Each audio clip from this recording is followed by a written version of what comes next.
বন্ধু গভীর মনোযোগ দিয়ে শুনবেন। ও দোস্ত, কোথায় যাইবে? মদিনায় যাইবে। মদিনায় যাওয়ার জন্য পাগল হয়ে গেছে, কারণ মক্কা থেকে মদিনায় কে হিজরত করছে? আল্লাহ রাসূল সাল্লাল্লাহু আলাইহি ওয়াসাল্লাম। তিনার ভালোবাসায় তিনি মক্কায় থাকবে না, মদিনায় চলে যাবে। এরকম ভাবে মদিনায় যাওয়ার জন্য হাঁটি হাঁটি পা পা করে 16 দিন 16 রাত লাগাইয়া মদিনায় চলে গেছে। মদিনায় যখন চলে গেছে, হযরত বেলাল রাদিয়াল্লাহু তাআলা আনহু সেই মসজিদে নববীর মুয়াজ্জিন আল্লাহু আকবার বলেন। ফজরের পূর্ব মুহূর্তে মসজিদে নববীর গেটের ডান পাশে দাঁড়ায় রয়েছে আব্দুল উজ্জার, দাঁড়ায় রয়েছে। 16 দিন ক্লান্ত হয়ে গেছে, 16 রাত্র হাইটা হাইটা ক্লান্ত হয়ে গেছে। কি খাইতে কি পড়তে জানি না, আল্লাহ ভালো জানে। ও নববীর সামনে এক কর্নারে দাঁড়ায় রয়েছে, বাহির সাইডে দাঁড়ায় রয়েছে। নবীজির আগে হযরত বেলাল রাদিয়াল্লাহু তাআলা আনহু মসজিদে নববীর ভিতরে ঢুকছে আযান দেওয়ার জন্য। আল্লাহু আকবার। আযান দেওয়ার জন্য ঢুকেছে। মসজিদে নববীতে যাইয়া হযরত বেলাল রাদিয়াল্লাহু তাআলা আযান দেয়। আল্লাহু আকবার বলে নবীজি এরকম ভাবে আযানের পরে এরপরে মসজিদে নববীর দিকে আসতে শুরু করলো। গেট দিয়ে যখন ঢুকবে, ঢুকার পূর্বে বাম পাশে তাকায় দেখে কে জানি একজন দাঁড়ায় রয়েছে। নবীজিকে আব্দুল উজ্জার দেখা চোখের ভিতরে পানি আইনা, তার জন্য পাগল, তারে পায়া গেছে। বলেন সুবহানাল্লাহ। আব্দুল উজ্জার কান্দে, দৌড়া যাইয়া নবীজির পা মোবারকের ভিতরে যারা পইরা নবীজি বলে, ও নবী, আপনি কোথায় চলে আসছেন? আমার রেখা আপনার জন্য পাগল হয়ে গেছি। আমি আপনাকে ভালোবাসার কারণে মক্কার মানুষ আমার শত্রু হয়ে যায়, আমার চাচা শত্রু হয়ে যায়, আমার এইভাবে কষ্ট দেয়, আমার জুতা রাইখা দেয়, আমার পাঞ্জাবি রাইখা দেয়, আমার জামা রাইখা দেয়, লুঙ্গি রাইখা দেয়। এই ঘটনা আমার সাথে ঘটাইছে। ও বন্ধু, এরপরে নবীজি আব্দুল উজ্জারকে বলে, এই পবিত্র বানাও, গোসল করাও। সুবহানাল্লাহ। নাম আব্দুল উজ্জার পবিত্র বানাইয়া গোসল করাইয়া কালেমা পড়া যায়। আশহাদু আল্লা ইলাহা ইল্লাল্লাহু ওয়া আশহাদু আন্না মুহাম্মাদান আবদুহু ওয়া রাসূলুহু। কালেমা পড়াইয়া নামাজ পড়াইয়া সাহাবায়ে কেরামদের সঙ্গে পরিচয় করায় দেয়। জানো না সে কে, তার সাথে তোমরা কেমন কেউ খারাপ ব্যবহার করবো না, কারণ তার মা যাই গৌমা নাই, বাবা নাই, চাচা এমন ব্যবহার করেছে। বড় আশা নিয়ে আমাদের কাছে আসছে, কেউ তাকে কিছু বলবা না। ও বন্ধু, আব্দুল উজ্জারের নামটা পরিবর্তন কইরা নবীজি মসজিদে নববীর ভিতরে তার নাম দিয়ে দিয়েছে আব্দুল্লাহ। বলেন সুবহানাল্লাহ। আব্দুল্লাহ নাম লেখা এরকম ভাবে দিয়ে দিয়েছে। সংক্ষেপে বলতেছি, আব্দুল্লাহ নাম দেওয়ার পরে নবীজির কাছে আব্দুল্লাহ দোয়া চায়। ও নবী গো, আমার জন্য দোয়া করবেন, আল্লাহ তাআলা যেন আমার এই শহীদ মৃত্যু দান করে। ও দোস্ত, নবীজি দোয়া করলো, শহীদ মৃত্যুর কথা না, এমনি দোয়া করলো, আল্লাহ ভালো মৃত্যু দিও। এরপরে যাই হোক, একটা যুদ্ধের ভিতরে আব্দুল্লাহ যায়, শহীদ হয় না। আসার পথে রাস্তার মধ্যে জ্বর আসে, জ্বর আসার পরে রাস্তার ভিতরে ইন্তেকাল করে। ইন্তেকালের পরে নবীজির কাছে সংবাদ আসে আব্দুল্লাহ ইন্তেকাল করেছে। নবীজি ডাক দিয়ে সাহাবায়ে কেরামকে বলে, ও সাহাবায়ে কেরাম, যাও যাও যাও, তাড়াতাড়ি তাড়াতাড়ি তোমরা তাকে গোসল দাও, আমি নিজে আব্দুল্লাহর জানাজার ইমামতি করব। বলেন সুবহানাল্লাহ। আব্দুল্লাহর ইমামতি করে জানাজা পড়ায়। যার জানাজা নবীজি পড়ায় তার কোনো চিন্তা আছে? আওয়াজ করে কোন? যার জন্য দোয়া নবীজি করে তার কোনো চিন্তা আসেনি, যার জন্য নবীজি সুপারিশ করে তার কোনো চিন্তা আসেনি।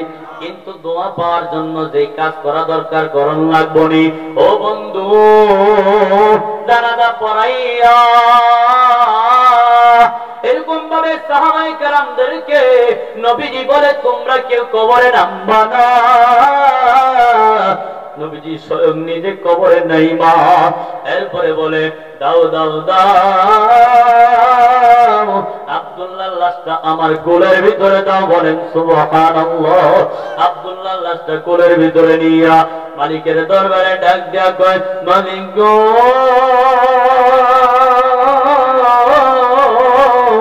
আমি আব্দুল্লাহর উপর খুশি হয়ে গেছি, তুমিও খুশি হয়ে যাও, বলেন সুবহানাল্লাহ। নবীজিকে ভালোবাসার কারণে আল্লাহ তাআলা কি ইজ্জত আর কি মাকাম দেয়, বলেন সুবহানাল্লাহ। মনে আসেনি কোত্থেকে? কবরের ভিতরে 3 নাম্বার প্রশ্ন। 3 নাম্বার প্রশ্ন কি? ওমান হাযার রাজুলুল্লাযী বুইসা ফীকুম, তোমাদের নিকট হেদায়েতের বাণী দিয়া যেই মহা মনীষীকে প্রেরণ করা হয়েছে তিনার নাম কি? নবীজির সুন্নাত যদি নিয়ে যাইতে পারি, নবীজির তরিকায় যদি চলতে পারি, আমার আপনার মুখ দিয়ে চলে আসবে মুহাম্মাদুর রাসূলুল্লাহ সাল্লাল্লাহু আলাইহি ওয়াসাল্লাম। সকলে বলি সাল্লাল্লাহু আলাইহি ওয়াসাল্লাম। ও বন্ধু, কষ্টের সময় আল্লাহকে স্মরণ করব, দুঃখের সময় আমরা কাকে স্মরণ করব? সুখের সময় আল্লাহকে স্মরণ করব। নবীজিকে বলবো না, আল্লাহকে বলবো না, তাহলে মৃত্যুর পরে আল্লাহ তাআলা আমাকে আপনাকে মাফ করবে, বলেন সুবহানাল্লাহ। সব সময় আমরা কাকে স্মরণ করব? জোরে বলেন কাকে? লা ইলাহা ইল্লাল্লাহ। সবাই লা ইলাহা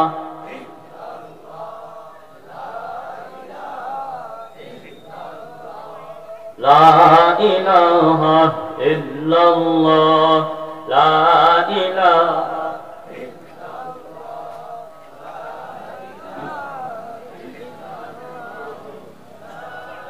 কই কই সবাই না, লা ইলাহা ইল্লাল্লাহ। ভাইজান হাতে করে হাতের কাম, পায়ে করে পায়ের কাম, হাতে করে হাতের কাম, পায়ে করে পায়ের কাম, জবানে শুধু বলো হে মুমিন আল্লাহ তাআলার জাতি নাম, লা ইলাহা ইল্লাল্লাহ, লা ইলাহা ইল্লাল্লাহ, লা ইলাহা ইল্লাল্লাহু মুহাম্মাদুর রাসূলুল্লাহ সাল্লাল্লাহু আলাইহি ওয়াসাল্লাম। সব সময় আমরা কাকে স্মরণ করব? জোরে বলে আওয়াজ করে বলেন কাকে? অনেক মানুষ আছে দেখবেন যে শুধু বিপদে পড়লে আল্লাহরে স্মরণ করে, বিপদ থেকে মুক্তি পাইলে আর স্মরণ করে না। এমন পাবলিক আছে না? নাই? আছে না এমন পাবলিক? বিপদে পড়ছে আল্লাহরে ডাকে, বিপদ থেকে মুক্তি পায়, আল্লাহর কথা বইলা যায়। এমন পাবলিক সমাজের ভিতরে কম না বেশি? অনেক।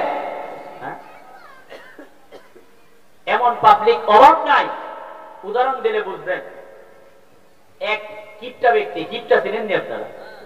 কৃপণ কৃপণ কৃপণ ব্যক্তি জীবনে সাহস করে নাই যে 2 জন মানুষের দাওয়াত করে খাওয়াইব।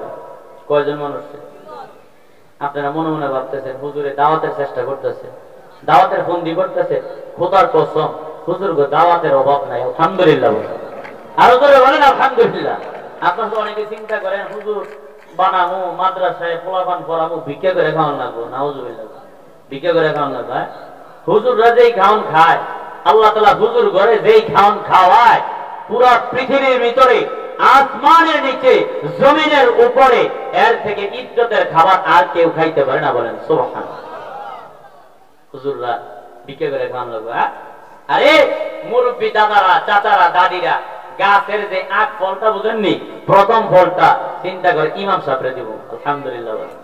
গোপনে গোপনে পাঠাই দে, যাও ইমাম সাহেবের কাছে দেয়া যাও। এই যে আপনাদের বাড়ি বাড়ি যে টিফিন যায়, এই টিফিন কি হুজুরে জোর করে নিয়ে দিয়ে নাকি? নাকি সিরিয়াল বাই সিরিয়াল আল্লাহ তাআলার পক্ষ থেকে যখন আপনার বাড়িতে খাওয়ানটা যায়, সাধারণত স্বাভাবিক অর্থাৎ সচরাচর যেই খাবারটা আপনারা খান ওইটা কিন্তু দিতে চেষ্টা করেন না, সর্বোচ্চ ভালোটাই দেওয়ার চেষ্টা, ঠিক না ভাই? ঠিক। যাই বকা টকা হুজুর করে দেন, যেটাই কন, কিন্তু যখন খাওয়ান আপনার বাড়িতে যায়, আপনি কিন্তু চেষ্টা করেন যে এই মুরগিটা রেজালা বানায়া, গরুর গোশত হালকা একটু আলু ময়দা, ঠিক না? আছে না নাই? হুজুর করে আল্লাহ এমনি খাওয়ায়, দাওয়াত দেওয়ার ফন্দি, দাওয়াত দেওয়ার ফন্দি না। আলহামদুলিল্লাহ হুজুর করে আল্লাহ যেই খাওয়ান খাওয়ায়, এই হিসাবে তো হুজুররা দিতে পারতো না। আলহামদুলিল্লাহ বলেন, বহুত খাওয়ান খাওয়ায়। আল্লাহ তাআলা সহিহ উদ্দান করুক, সকলে বলে আমি। কি বলতেছিলাম যে বিপদে পড়লে আল্লাহর কথা স্মরণ করে, বিপদ থেকে মুক্তি পেলে আল্লাহর কথা ভুলা যায়। এমন পাবলিক আছে না নাই? আছে না? আচ্ছা, যাই হোক, এক কৃপণ ব্যক্তি জীবনে 2 জন মানুষ দাওয়াত করে খাওয়ায় নাই। এই কৃপণ ব্যক্তি একদিন ট্রলার দিয়ে ঘুরতে গেছে নদীতে। কি দিয়া? ট্রলার।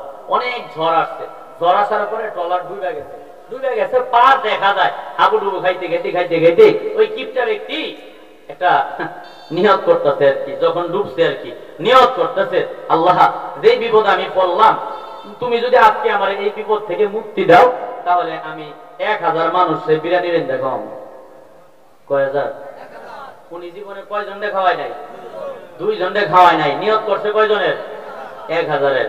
এরপরে যাই হোক, মনে করেন ভাসতে ঠেলতে পাড়ের ভিতরে গেছে, বিপদ কাটতে গেছে না, যাইয়া কয় কি এর বিরিয়ানি খাওয়াবো। এমন পাবলিক আছে না নাই? যাই হোক, পারে চাপছে ঠিক, কিন্তু পুরোপুরি পারে উঠে নাই। আবার ঢেউ জড়াইসা আবার মাঝখানে গভীরে নিয়ে গেছে, খুঁজে নিয়ে গেছে আর কি। যাওয়ার পরে আরো বিপদে পড়ছে। কয় আমি তো হেইটা কই নাই। কয় কোনটা কইছো? কয় গরুর ডানা মুরগিরটা। এমন বাটপার আছে না? হ্যাঁ, বিপদে পড়ে আল্লাহরে কয়, আল্লাহ তুমি খালি এই বিপদটা থেকে বাঁচাও, এই করোনা থেকে বাঁচাও, এইবার জ্বরটা থেকে মুক্তি দাও, এরপর থেকে আমি যে নামাজ ধরবো আর ছাড়বো না। এমন পাবলিক আছে না নাই? কিন্তু এরপরের দিনে যদি মনে করেন 3টা বাজে জ্বর সাইরা যায় বা ভালো হয়ে যায়, ফজরের নামাজটা মসজিদে যায় পড়ার সাহস পায় না। এমন পাবলিক আছে না নাই? এই যে করোনার ভিতরে করোনা যাইছে, কত একটা বড় একটা ভাইরাস আসছে, কত মানুষ ভয় পাইছে। আল্লাহ তুমি যদি এই করোনা রাখতে খালি একটু বাঁচাই দাও, এই করোনার একটু দূরে সরাই দাও, এরপর থেকে এমন বালা মসজিদ দেখতে পারবো না। আছে না নাই? ভালো হয়েছে না? করোনার পরে আরো খারাপ বেশ হয়েছে কত্তরি। এমন পাবলিক আছে না নাই? এমন কবিতা আছে না নাই? আরে দোস্ত, তুমি আল্লাহর কথা বিপদে পড়লেই খালি স্মরণ করো, বিপদ থেকে মুক্তি পাইলে আল্লাহকে ভুলা যাও, তোমার 1 সেকেন্ড লাগবে না আবার আমাকে আপনাকে বিপদ দিতে। কথা বলেন ঠিক কিনা? 1 সেকেন্ড লাগবে না। কারে চাটাঙ্গুল দেখাই, কারে ওয়াইটিং এ রাখি, কারে সময় দেই না, সব সময় বউয়ের জন্য, সব সময় মোবাইলের জন্য বরাদ্দ। আছে না নাই? মোবাইল বর্তমানে এই যে মোবাইল সাপ কি সাপ, এই মোবাইলে মানুষকে শেষ করে দিতেছে। বড় বড় মানুষ করে যারা সময়ের মূল্য দিত, তারাও এই মোবাইলের পিছনে পড়ে এখন সময়ের অবমূল্যায়ন করে। আছে না নাই? কিন্তু যুবক ভাইরা আলহামদুলিল্লাহ মোবাইল টোবাইল চালায় না, চালায়নি। ছোট ছোট বাচ্চারা চালায়। হায় হায় আহা, ছোট্ট 2 বছরের শিশু মাই দিয়ে দিতে। বাবা ইটালি থাকে, তো দামি না, আমেরিকা থাকে, ইউরোপে থাকে, একেবারে সব ঢক করে একটা মোবাইল ফাটাইছে, একটা অ্যান্ড্রয়েড আইফোন 15 প্রো ম্যাক্স। আছে না নাই? হ্যাঁ, আইফোন দেয়, অমুক মোবাইল টুমুক মোবাইল দেয়, সন্তানের হাতে দিয়া দেয়। বয়স 2 বছর হয়েছে, সন্তানকে খাবার খাওয়ায়, সন্তান খাইতে চায় না, কান্না করে। হাতের ভিতরে ওই যে কার্টুন খেলা দেয়, হাতের ভিতরে মোবাইল দেয়, দেখে আর খায়। আছে না নাই? ছোট্ট বাচ্চার জীবন নষ্ট করে দিতেছে এই মোবাইল। এরপরে আছে শিশুর, পরে আছে কি কিশোর। আছে না নাই? মাঝে মাঝে দেখি, আজকেও 2 আসামি ধরছি আর কি, ছোট্ট বয়স কত 8-9 বছর, কি যে একটা গেম পাইছে, ফ্রি ফায়ার আর পাবজি। আছে না নাই? জোরে বলেন। ফ্রি ফায়ার আর পাবজি এমন ভাবে আপন করছে, এই যে ফ্রি ফায়ার খেলতে এমন পাগল হইছে, মায়ের কথা শোনে না, বাবার কথা শোনে না, বোনের কথা শোনে না, উস্তাদের কথা শোনে না। এই যে ফ্রি ফায়ার খেলে, সঙ্গে দিয়া উস্তাদি যায়, নাকি মায়ে ডাকে, নাকি বাবাই ডাকে, এগুলিতে হাত টাইম নাই। এমন ছোট্ট বাচ্চা আছে না নাই? হ্যাঁ দোস্ত, আগে মক্তবের সন্তানেরা, বাচ্চারা হুজুরে দেখলে 100 হাত দূর থেকে দৌড় দিত, হুজুর আইলো রে, ঠিক না বেটি? আর এখন পারে না, হুজুর দিক দিয়ে আসতেছে, পারে না, হুজুর একটু খেলবেন না, আমি খেললে যান। নাউজুবিল্লাহ। কোন এমন সাহস হইতে, আর এমন ভাবে বেয়াদব আমি আপনি বানাইতেছি, আপন মা বাবা এই সন্তানের জীবনকে ধ্বংস করে দিতেছি। কথা বলেন ঠিক কিনা? আবার এই যে টিপতে হাতের ভিতরে যেন সমস্যা না হয়, আবার উপযুক্ত ব্যবস্থা, এই সেট আঙ্গুলের ভিতরে আবার মৌজা বিন্দাইল আছে, দেখেন বলে খেয়াল করে দেখেন, মৌজা বিন্দা এর উপরে টিপে। এই যে মোবাইল টিপতে তুমি জাহান্নামের কত হইতেছ, জাহান্নামের দিকে যাইতেছ, খবর নাই। 24 ঘন্টা থেকে 18 ঘন্টায় অনেকে আছে মোবাইল টিপে। কথা বলেন ঠিক কিনা? গরিব টাইম দেখতে মোবাইল বার করছে, গরিব টাইম দেখতে মোবাইল কয়টা বাজে বাঁচতে এই যে ফেসবুকে ঢুকলো, এমনি গরিব টাইম দেখতে বার করছে, 2 ঘন্টা মোবাইল খেয়ে বলাইছে। কথা বলেন ঠিক কিনা? শোয়ার আগে, শোয়ার পরে, শোয়ার আগ পর্যন্ত মোবাইল টিপবে, যতক্ষণ না পর্যন্ত চোখ না লাগে মোবাইল টিপা দরকার। আবার ঘুমায় যায়, আবার ঘুম থেকে উঠা যখন ওই যে 10টা বাজে ঘুমায়, 3টা বাজে ঘুমায়, 10টা বাজে উঠে, 10টা বাজে উঠে আবার সর্বপ্রথম কি লয়? মোবাইল লয়। কোথায় ফজরের নামাজ, কোথায় তাহাজ্জুদের নামাজ, কোথায় সূরা হাসর, কোথায় সালাম, কোথায় তাসবিহ, কোথায় কালিমা, কোথায় মক্তব, সব কিছু দূরে ফেলায় মোবাইলে আপন বানাইছে, আছে না নাই? দরজাটা জানালাটা লাগাইলে আর মোবাইলটা যদি লগে থাকে, পুরা পৃথিবীটা কম্বলের নিচে, ঠিক না বেশি? পুরা দুনিয়াটা কম্বলের নিচে। ও বন্ধু, এই মোবাইলের পিছনে সব সময় আমি আপনি খরচ করতেছি, মালিকের কাছে কি জবাব দিব আমি আপনি? কি উত্তর দিব কাল হাসরের ময়দানে আল্লাহর কাছে? এই জন্য সাবধান, সাবধান। ছোট্ট বাচ্চাদের জীবনগুলো নষ্ট করে দিয়েন না। মোবাইল হাতের ভিতরে এত তাড়াতাড়ি দিয়ে দিয়েন না। এত আপডেট বানায় লাভ হইব কি যদি সন্তান সূরা ফাতিহাই না শিখতে পারে? কথা বলেন ঠিক? যেই সন্তান তোমার জানাজা পড়াইতে পারে না, তারে লক্ষ লক্ষ টাকার মোবাইল দিলে লাভ কি? যেই সন্তান তোমার মৃত্যুর পরে দুইটা হাত তুইলা শুদ্ধ ভাষায় আল্লাহর কাছে একটু দোয়া করতে পারে না, সেই সন্তানদের মোবাইল দিয়া লাভ কি? টাকা দিয়া লাভ কি? পয়সা দিয়া লাভ কি? ও বন্ধু, সন্তানগুলারে মানুষের মতো মানুষ বানাও, দিনদার বানাও, দিনের বীজ ভিতরে ঢুকায় দাও, দেখবা মৃত্যুর পরে কবরে যায় তুমি নেকি পাইবা। বলেন সুবহানাল্লাহ। কষ্ট পেলেন আপনারা? এই মোবাইল তো শেষ করে দিতেছে আমার। মা বোনেরা লক্ষ্য রাখবেন, পারলে আপনারা কিচ্ছা কাহিনী কইয়া সন্তান গলার খাওয়াইবেন, হাতের ভিতরে মোবাইল দিয়া সর্বনাশ করেন না। এই জন্য যে কথাগুলো বললাম, যে সব সময় কি আল্লাহকে স্মরণ করব, বিপদে আপদে সব সময় কাকে স্মরণ করব? যারা বলেন কাকে? আল্লাহকে। এই যে দেখবেন অনেকের 20, 30, 40, 50 বছর হয়ে যায়, মুসলমান হিসাবে আমাদের তো অন্তত পক্ষে নামাজটা কিভাবে পড়তে হয় সেই জিনিসটা জানা থাকার দরকার নেই। ধরে বলেন দরকার নাই। কিন্তু মুসলমানের সন্তান আফসোস লাগে, 5 ওয়াক্ত নামাজের নাম জিজ্ঞেস করেন, নাম বলতে পারবে না। এমন যুবক আছে না নাই? যদি বলেন যে 5 ওয়াক্ত নামাজের নাম বলো, বলতে পারবে না। কিন্তু যদি বলেন ইংল্যান্ডের 11 জন প্লেয়ারের নাম বলো, অস্ট্রেলিয়ার 11 জনের প্লেয়ারের নাম বলো, ঠস ঠস করে বলে দিব। এমন যুবক আছে না নাই? অথচ আল্লাহর নামটা নিতে পারে না, কালেমাটা শুদ্ধ করতে পারে না। ও দোস্ত, কি জবাব আল্লাহর কাছে দেব? নামাজ শিখায় না, রোজা শিখায় না, পর্দা শিখায় না, হাদিস শিখায় না, দিন শিখায় না। এইভাবে সন্তানগুলার জীবনকে আমি আপনি ধ্বংস করে দিতেছি। এর জবাব আল্লাহর কাছে আমাকে আপনাকে দিতে হবে। কথা বলেন ঠিক কিনা? এই যে নামাজ কালাম যে শিখাইতেছেন না, তাইলে তো আবার বিপদে পড়বো। ওই যে আরেক লোকের মতো আরেকটা ছোট্ট উদাহরণ মনে পড়ে গেছে, বলবো নি? অনেকে উঠাউঠি করতেছে, এই ছোট ছোট বাচ্চারা এলোমেলো করো না। যেটা বলতেছিলাম যে আমি আপনি যদি নামাজ কোনটা, জানাজার নামাজ কোনটা, ঈদের নামাজ, এইগুলি যদি ভালো করে না শিখি, তাহলে যে আমরা জানাজায় যে ফেস লাগাই দিব, ঈদের নামাজের যে ফেস লাগাই দিব, আছে না নাই? এক লোক, তার মা অসুস্থ। কে অসুস্থ? মা অসুস্থ। সে লোকটা নামাজ কালাম করে এত অভ্যস্ত না, নামাজ কালাম বুঝলো না তেমন বেশি, জানেও না। কিন্তু এই কথাটা জানে যে আল্লাহু আকবার বললে কি করতে হয়? হাত উঠাইতে হয়। এই কথাটা জানে। অনেকে জানে না যে আল্লাহু আকবার, এটা তো পারে অনেকে। তো এই লোক এইটা জানে যে আল্লাহু আকবার বললে হাত উঠাইতে হয়। ওই লোকের মা অসুস্থ হয়েছে, শহরে হসপিটালে নিয়ে গেছে।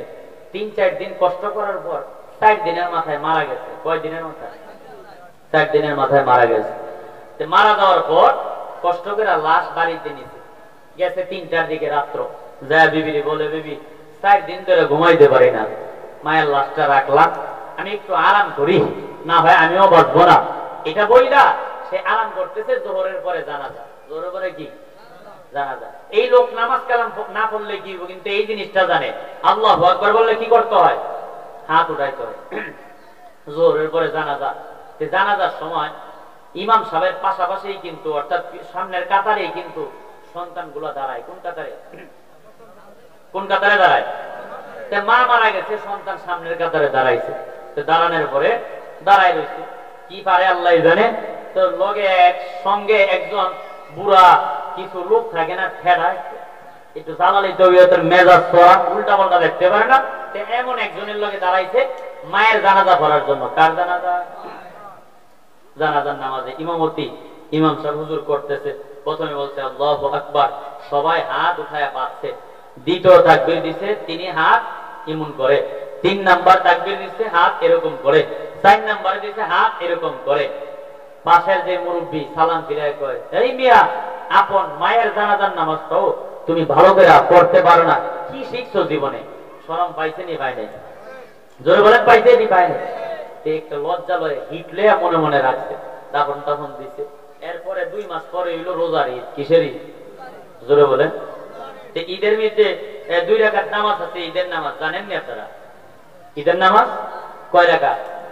তাকবীর কয়টা অতিরিক্ত? জোরে বলেন কয়টা? 6 তাকবীরের সময় যখন ইমাম সাহেব তাকবীর দেয়, হাত কি বাঁধা থাকে না এমন এমন করার লাগে? জোরে বলেন। হ্যাঁ, হাত উঠান নামান লাগে, ঠিক না বেঠিক?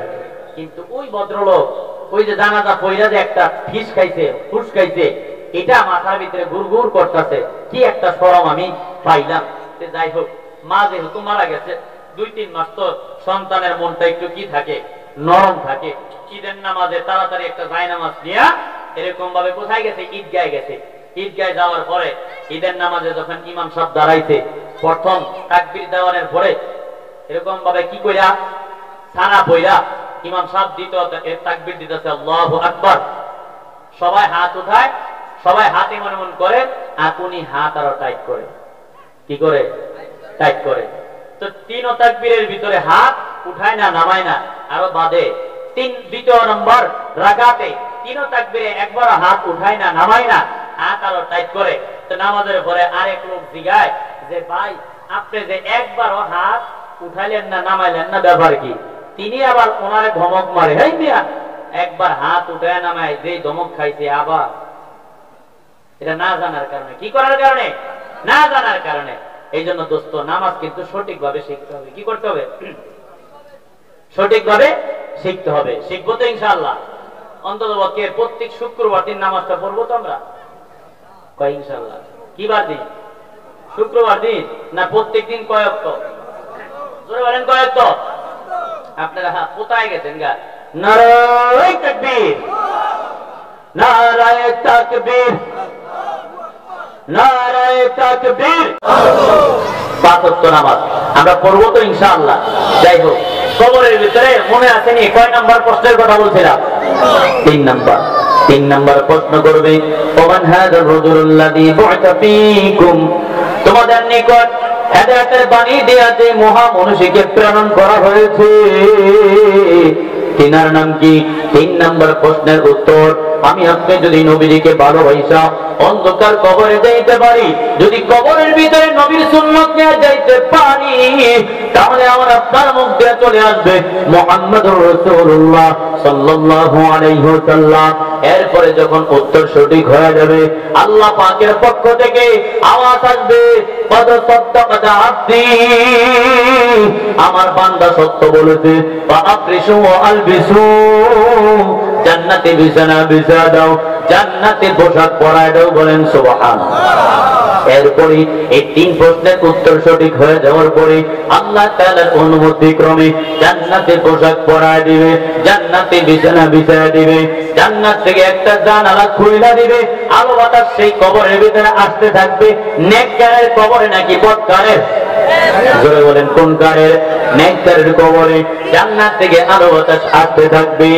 এরপরে সেই নেককার আত্মাটা ফেরেশতাদেরকে জিজ্ঞেস করবে, ও ফেরেশতা, মাতা তাকুমুস সাআ, কিয়ামত কবে সংঘটিত হবে? কিয়ামত কবে সংঘটিত হবে? এরপরে ফেরেশতারা ডাক দিয়ে বলবে, ফেরেশতারা বলবে, কিয়ামতের অনেক দেরি আছে। কেন? কিয়ামতের দরকার কি? নেককার আত্মা ডাক দিয়ে বলবে, জান্নাতে এরকম ভাবে না যাওয়ার আগে, জান্নাতে যাওয়ার আগে এমন সুখ আমি পাইতেছি, কিয়ামত হইয়া গেলে, জান্নাতে গেলে আরো বেশি সুখ পাবো, এই জন্য জিজ্ঞেস করলাম কিয়ামত কবে সংঘটিত হবে? ফেরেশতারা ডাক দিয়ে বলে, কিয়ামত অনেক বছর পরে সংঘটিত হবে, আমাকে সময় কাটানোর কোনো কিছু দাও। একটা দানা দিবে, একটা সরা দিবে, তসবিহ সরা দিবে, ওই নেককারের আত্মার হাতে দিবে। ওই সরাটা, এই তসবির সরাটা নেককার আত্মা হাতের ভিতরে পাইয়া খুশিতে বাকবাক হয়ে যাবে, উল্টাইতে থাকবে আর পাল্টাইতে থাকবে। এরকম ভাবে হঠাৎ করে টান লাগে ছিঁড়া যাবে, ছিঁড়া যাওয়ার পর পুঁতিগুলো এরকম ভাবে এলোমেলো হয়ে যাবে, লজ্জিত হইবে আর বলতে থাকবে আমি লজ্জিত। এরপরে ফেরেশতারা বলবে তাড়াতাড়ি এইগুলা গাঁথেন। গাঁথতে থাকবে, হঠাৎ করে বিকট আওয়াজ আসবে, নারায়ে তাকবীর, নারায়ে তাকবীর। হ্যাঁ হ্যাঁ, ঘুমাই গেছেন নাকি আপনারা? প্রধান বক্তার আগমন, প্রধান বক্তার আগমন, হিসাবের আগমন। 2 মিনিটে শেষ করে দিচ্ছি।